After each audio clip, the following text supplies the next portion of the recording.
வாழ்வோம் வாழ்விப்போம். அப்ப பழைய கர்மாவை அழிப்பதற்குள்ள வழியையும் புது கர்மா ஒட்டாமல் இருப்பதற்குரிய வழியையும் திருவள்ளுவர் அழகா தூக்கி வச்சுட்டா. அன்பும் அறணும். அற வாழ்க்கை வாழ்ந்தால் மட்டும்தான் பழைய கடனை எல்லாம் ஒழிக்க முடியும். அற வாழ்க்கை தொடரெல்லாம் பழைய கடன் முடியாது. இஷ்டத்துக்கு வாழ்வோம், தப்பு தப்பா வாழ்வோம், மேலும் மேலும் கர்மாவை பெருக்கிட்டே போயிடுவோம். இப்ப இந்த ரெண்டு அன்பு மரணம் உடைத்தாயின் இல்வாழ்க்கை, இல்வாழ்க்கைன்னா மண் வாழ்க்கைன்னு வச்சுக்கோங்க. மண்ணில் இல்வாழ்க்கை மண் வாழ்க்கை சொல்லலாம். அப்ப மண்ணில வாழக்கூடிய இந்த வாழ்க்கை என்ன கிடைக்கும்? பண்பும் பயனும். அது இந்த வாழ்க்கையில உங்களுக்கு கிடைக்கக்கூடிய பண்பு பயன். பண்பு என்ன பண்பு உண்டாகும்? இறை பண்பு உண்டாகும். இறை பண்பு உண்டாகும். நம்ம இறை தன்மையா நம்ம மாற்றணும். மனிதன் தெய்வமாகலாம்.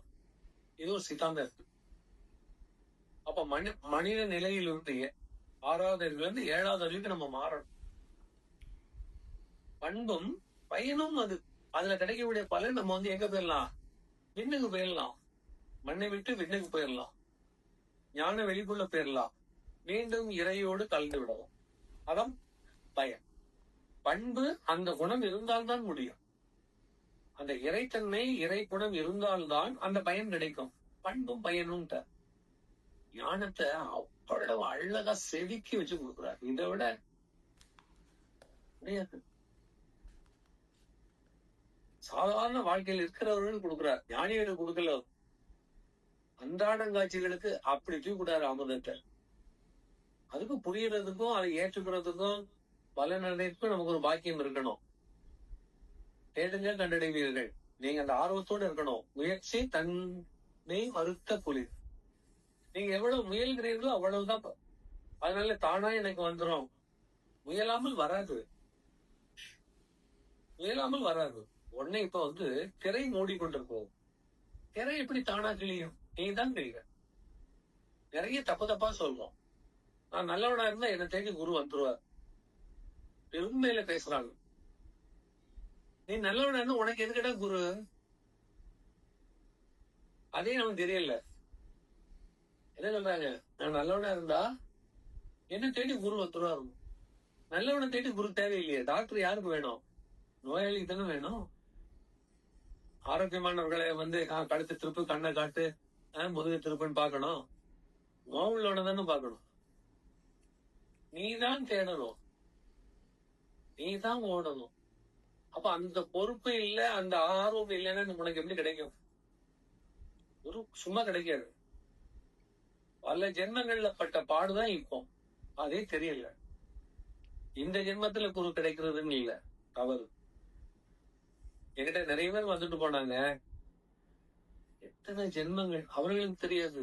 இப்ப நான் சொன்னாலும் நம்ப மாட்டாங்க. கதை சொல்றேன், அதனால நான் சொல்றதே இல்லை. நான் தெரிந்து வைத்துக் கொண்டு விட்டுவிடும். இவங்க பழைய கேஸ் இப்ப வருது. இதை பயன்படுத்திச்சுன்னா தப்பிச்சுவாங்க. கீழே இப்ப எட்டி பார்த்துட்டு ஓடனா இன்னும் மீண்டும் அதே கைதுதான். அதுக்காக நம்ம அவர்கள்ட்ட சொல்லில இருக்க முடியாது. ஏன்னா உங்கள் கர்மாவுக்குள் நான் வருவதே இல்லை. இறை என்ன பண்ணிருக்குது? உங்களுக்கு சர்வ சுதந்திரத்தை கொடுத்து விட்டது.